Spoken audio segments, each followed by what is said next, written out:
Until now ay walang pag-amin sa totoong relasyon dati ni Nadia Montenegro at ni Baron Geisler. At sinasabi nga nila na may anak nga silang dalawa at kamukhang kamukha nga ni Baron ang bunsong anak ni Nadia Montenegro. Ating alamin ang buong katotohanan sa kwentong ito.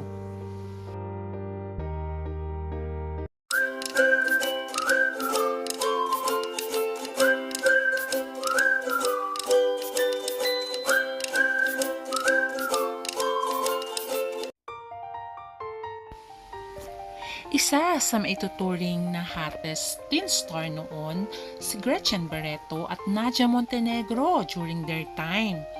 At tinuturing din niyang best friend si Gretchen. Kaya lang ay nagkaroon sila ng hindi pagkakaunawaan noon ni Gretchen dahil nga daw sa chismis. Kaya naman ay nagkaroon sila ng alitan pero nagkapatid din bandang huli.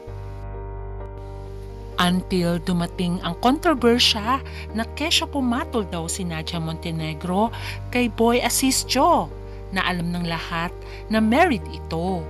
Kaya naman marami ang humusga kay Nadia Montenegro during that time pero pinaglaban nga nila ang kanilang pagmamahalan at nagkaroon sila ng maraming anak na halos babae at may isang lalaki.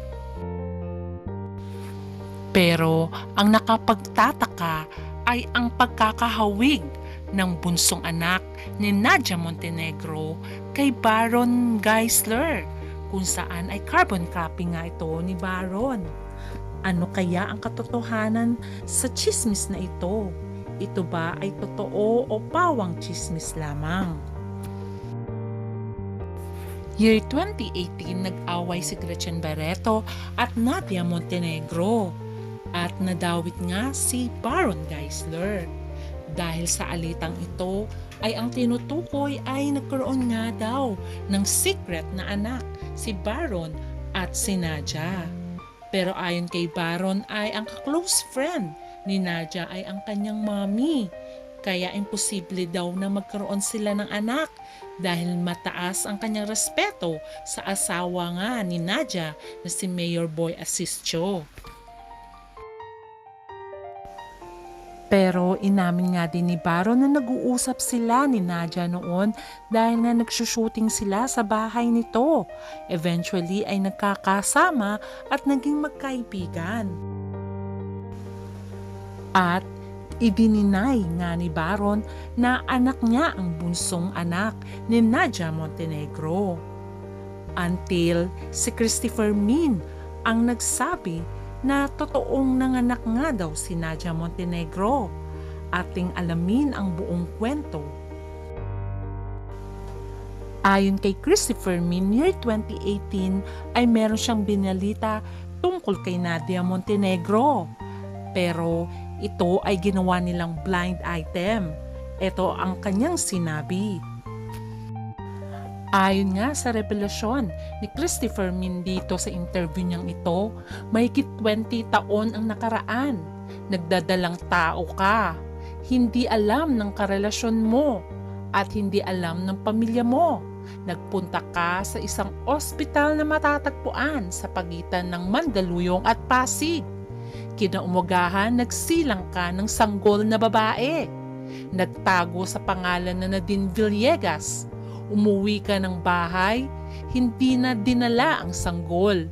Pinaalagaan mo sa isa mong kaibigang aktres na kakilala nating pareho.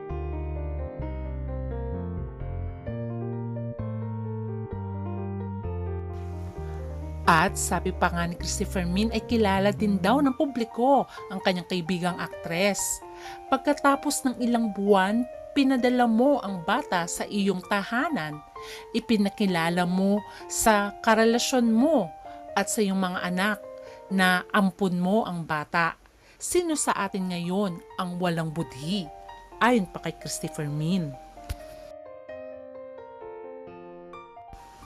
Recently, habang nagpo-promote si Baron ng kanyang pelikula, ay inamin niyang may anak nga siyang babae.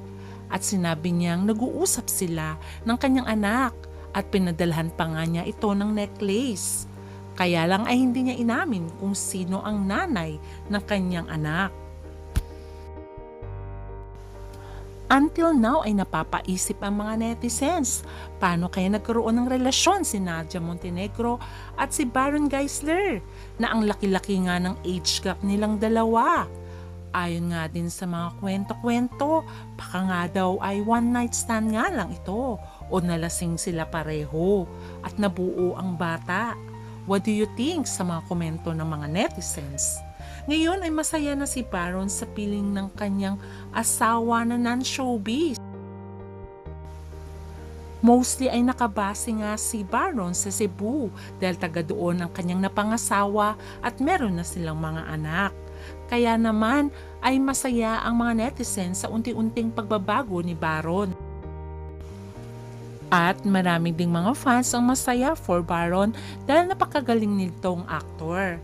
Pero sinasabi din nila kay Nadia Montenegro na kung totoong anak nga ni Baron, ang bunsong anak niya ay umamin na ito at mas magandang i-correct niya ang pagkakamali niya at sabihin ang totoo. Pero meron ding mga netizens ang nagsasabi na hayaan na lang natin yon dahil privacy nila yon.